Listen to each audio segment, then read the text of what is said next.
Hello everybody. So today we're going to be talking about the resume. Before we move on, I want to clarify that whatever I'm going to explain in this video is my personal view and my personal opinion. You may have some disagreement on some of the points that I'm going to discuss in this video, but it's completely fine and I can understand. So the background is so many people were asking me about the structure of my resume, what points I've included in it, and different things about the resume.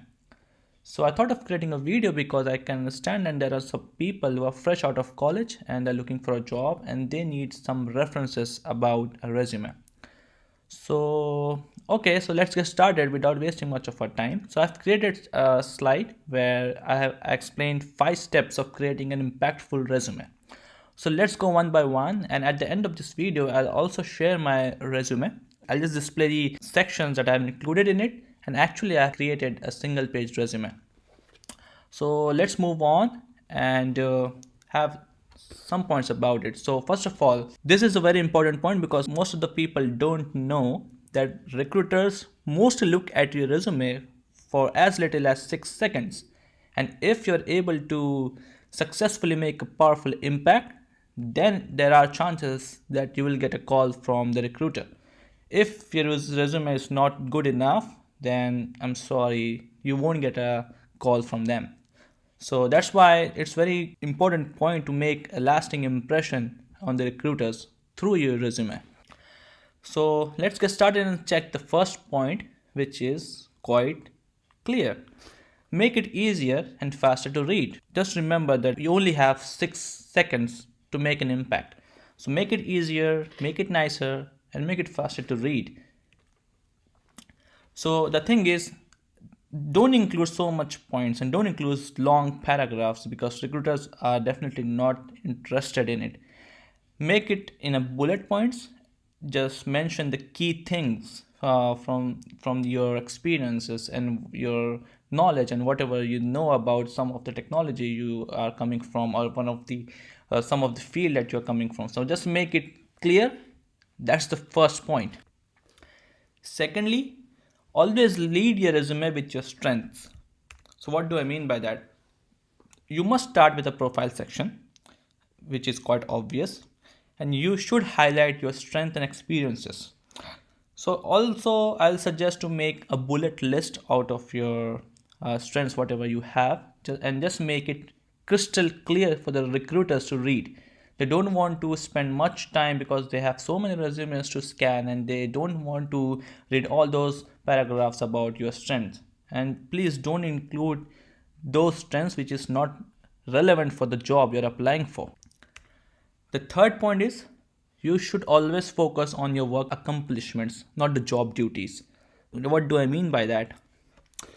Because I see so many resumes which has again so much of text everywhere, and it looks like you are having an essay competition and you are just expressing your thoughts, which is not the requirement for the resume.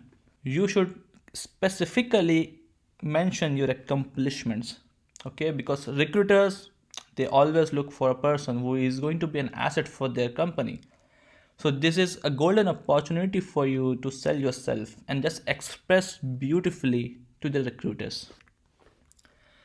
So with the specific things, I can give you some examples like if you are someone who is responsible for a project and you delivered it 2 weeks ahead of the schedule, you can mention it. If you're someone who is responsible for the cost and all those things, you can, if you have reduced something and if you have made a very good impact for the company, for the past company of course, then you can mention that you reduce the cost by XYZ percentages, and or maybe you increase the sale by this amount. This is a very key point, and which is actually very good for the recruiters to know more about you and know more about your skills. Point number 4 is give yourself permission to remove things that don't strengthen your resume. Still, all these points are correlated. I'm just connecting the dots because you should have a liberty to remove all those things which is not required. That is the simplest thing. If you're applying for a job which needs something, and if you're mentioning something which is not required, simply exclude it from your resume. It is not needed. So I think this does not require much explanation because it is self-explanatory. And when you remove something which is not necessary, it gives you more space to include more information and more expressive bullet points about the job that you wanted to apply for and that are relevant for that job. So just remove the extra space and unnecessary data and just be more specific. And that's, as I mentioned, all the points are connected. So the fourth and fifth point is very much related, and fifth point is make it short. Maximum I would suggest, and that's my personal opinion, that you should not have a resume more than 2 pages. 2 pages as in front and back both, just 2 pages. So I personally like to build a resume of single page because being a front end developer, we usually make a single page application. So I thought of creating a single page resume.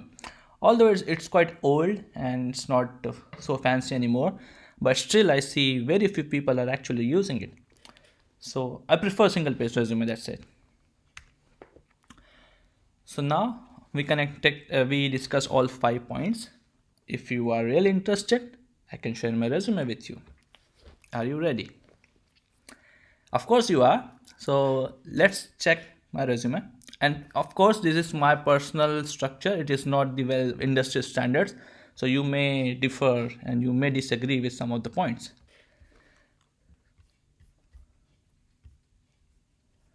So here it is. It is quite, I have zoomed in a lot. If I zoom out, this is my resume. Now let's check what sections I have included in it. So let me zoom in.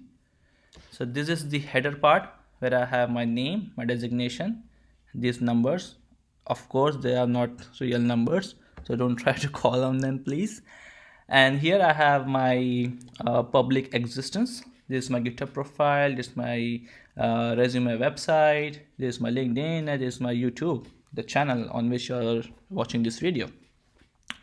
So as it was mentioned in my one of the points that you should start with the profile section. So here I have a profile section with all the bullet points, and they are very much specific, and they are actually summarizing all 6-7 years of experience in this one section. You see, I don't even have 1 2 3 4 5 6. I only have 6 points. I don't have much actually. Let's go one by one, and just after profile, here's a section for my technology array, the technology I know. So I have actually rated them so that recruiter have a clear idea that how much I'm skilled. And for example, if I'm applying for a job which requires JavaScript, then they can have, okay, this person knows 4 out of 5. I mean, this is the technology level and the knowledge level I have, so they can consider for me definitely. If I'm applying for something which requires JavaScript as a primary skill but Node as a secondary skill, then they can definitely consider this, because in Node I have only 2 stars out of 5. So that's why, and I would definitely encourage you to be as honest as possible. Don't try to lie because it will definitely harm you eventually. Just after technology, I have the education section. So this is something, I mean, it's quite obvious. What is your educational background? If you come to the right section, here I have experience. So just always go through ascending order. So you have experience section, I mentioned it here. And right after that, I have project names, because I see most of the people explain so many things about the project, that I did this, the projects were that, the team size is this, and so many sections. There are so many templates available, and you will definitely need at least 15 minutes to read one resume. So I don't want to mention all the, because I personally like to discuss, if your recruiter is asking me about my projects, I personally like to discuss what I did and what it was, rather than mentioning it into my resume. And then the course product is something related to the product I worked on. In your case, it might not be there, so you can remove this part and you can add those sections. That was actually the fourth point that we discussed. You can remove unnecessary space and you can add more if you have. And this is my personal information, because recruiter definitely want to know your at least these three things. I personally think these three things are important. Don't mention your father's name and your passport number, blah blah blah, because they are not always required. Okay, date of birth, are you really interested? I think yes. Anyway, so that's how I have structured my resume, and it's only one page. I don't think there is something missing, but we can still make use of this resume, and it is actually working for me pretty well, and I don't have to change it a lot. I just update something if it is more relevant to the job I'm applying for. So I think that's enough, and I hope it will help all of you. And please let me know in the comments that what are the points you disagree with, and what are the things I should actually have included in my resume also that I missed till now. And it will help the community to learn and to grow more. So thank you very much for your time, and I'll see you in the next one. Thank you very much. Bye bye.